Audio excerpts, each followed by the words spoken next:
Okay, the title's pretty self-explanatory. We're gonna be looking at some shots that I took with the kit lens this past month, and giving the kit lens a little bit of love because it just doesn't get a lot of love. So, roll the intro.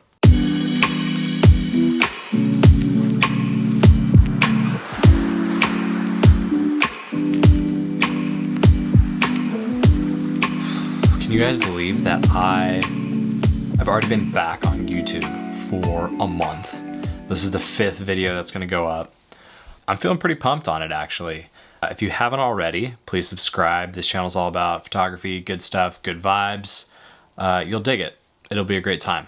So if this is the first time you're seeing me, I'm a mobile photographer. Been shooting on mobile for over a decade, recently transitioned to the EOS R and still shooting on mobile, but this past month especially I've been shooting with the EOS R along with the kit lens, specifically with the L series 24-105 F4 image stabilized lens. It's funny, I was reading that off of my notes, but it's right here on the lens in front of me. Great. So today we're going to talk about 3 shots that I took over the last month, talking about some of the things that I've learned and some of the challenges in shooting on a dedicated system, like the EOS R, like a big kit lens coming from something like a phone. I think the kit lens needs some love. You know, I mean, there's so many opportunities there in one lens. Plus it's image stabilized. Yeah, at f4 you're not going to get a bunch of great low light shots, but if you're shooting out with any usable light whatsoever, this lens is going to be great for you. Getting right to it.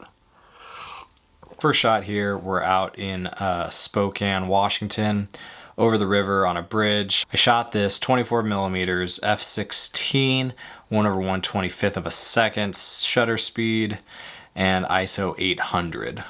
This is the focal range that I particularly like, and the composition, the color, this is all my vibe. And I talked about this in that previous video where I talked about shooting wide like this and composing my shots. There's a lot of negative space in the sky.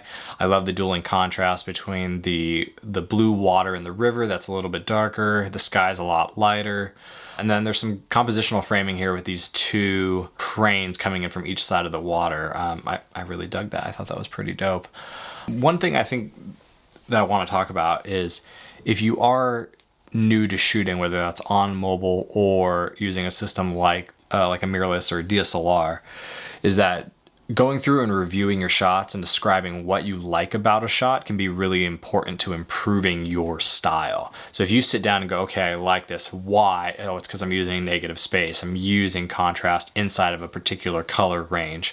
I'm using framing and composition with these cranes here. And all those things contribute to an image that is something that is a part of my style. And I think when you can speak to your own style, that then allows you to help understand what it is you're trying to communicate to your audience, but also then allows you to sort of break those rules and keep moving forward as you progress as a creative. So I'd highly recommend trying this out if you haven't already. Sit down with some of your photos, talk about what you like about them, talk about what you don't like about them too. I'm gonna be getting into that in the next couple ones anyway, but it could be a really good tool for you to get better at this craft. Let's pull up this next shot. This next shot I did at 85mm. This is shot on a tripod, f/22, 1/115th of a second at ISO 100. I took this out on a hike, and this is a totally different shot than what I would typically do. It still has that similar theme where there's these contrasting blues between the sky and the lake, and we have some blue coming in the mountains, which is super rad. And a ton of good little things here. That little sliver of beach line sitting between the trees and the water, that's just, it piques interest. It's cool. It helps divide up the segments of the photo and moves your eye through the photo differently. Being able to have the aperture all the way out at f/16, I was able to get these trees in the foreground in focus. They're sort of framing and also providing a lot of color contrasts with the green compared to that blue. Did I say this was f/16? It's f/22. Yeah, it's f/22. Setting yourself up in an environment where you can slow down, pull out the tripod, and spend a few minutes framing a shot. Frame it at 50mm, frame it at 105mm, frame it at 85mm, and go, okay, I think 85 is really what I'm trying to do here with this particular look. I think that's the biggest thing about photography that I am finding, especially on a dedicated system, but rings true in mobile as well, is give yourself enough time. And a lot of times it's only 10, 20, maybe 30 more seconds to frame a shot, or try changing up your ISO, or changing up your focal length or your aperture. If you're not shooting sports or some type of action photography, if you're trying to get landscapes or you have a subject that you can pose, take your time. I think that's, especially coming from mobile where a lot's already done for you and you don't have to think about a lot of these different dynamics with your shot, just taking your time can produce a far better image than not. All right, lastly, let's pull up the last shot. This last shot that I have here is of our friend Jerry, Monsieur Gerardo. Oh, love Jerry. And thank you, Jerry, for coming to visit us this past month. You are a rock star. Jerry actually is a rock star. He has a Twitch channel where he streams, I believe, at least twice a week, just him jamming out on the guitar, singing. I think on a couple streams ago, there is a brief moment where I came in for both a duet and then a feature on the cajon. So yeah, you should check that out. All right, so this shot of Jerry. Now, I took this while we were down at the lake.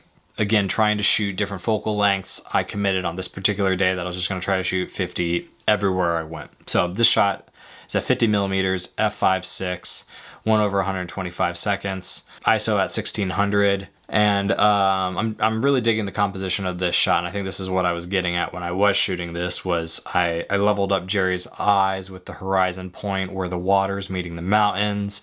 That really does, I just think, something really interesting with the thirds going vertically. Focus is nailed. There's some movement there in that camera strap in the bottom third. I was really digging this shot, but I did something really stupid on this day, and I didn't kit out this lens with a filter, and the water just looks horrible. Having seen the previous two shots where there's a lot of gradients through the water and you're able to see through the shallow reflective surface of the water, what's giving you that effect and what gives you that sort of stronger sort of color range in a photo that makes you go, okay, there's no way that could be a phone. Like what we have here, the EOS R, which costs thousands of dollars with the kit lens. It doesn't look as good because I don't have that filter on there, cutting out those reflections, helping me stop down my light so I can actually get a lot of that contrast in the water. So the water here just looks like garbage, even though this is a gorgeous lake. Jerry looks fantastic, but the water looks like garbage. And so that is a huge reminder to make sure when you're going out, just pop that filter in your bag, slap it on if you're going to be out by some water, and you'll thank yourself later. All right. I hope you guys enjoyed giving the kit lens some love. If you're shooting on the kit lens, please let me know what's your favorite focal length for you right now to shoot on. Is it somewhere closer to 35 or even 24? Are you going out to 50, 85, even 105? And what kind of subjects do you like to shoot? Leave a comment down below. Throw up a like if you dig Jerry's Twitch channel, because everyone should just dig chilling out, listen to some good music sometime. You should check to make sure that you are subscribed to this channel, and if you are not, I would be honored if you would, because we need a little more honor in society, don't you think? Yes, we do. Please be kind, both in life and in the comments below. That seems really critical these days. I bet I know why. And we should do it again real soon.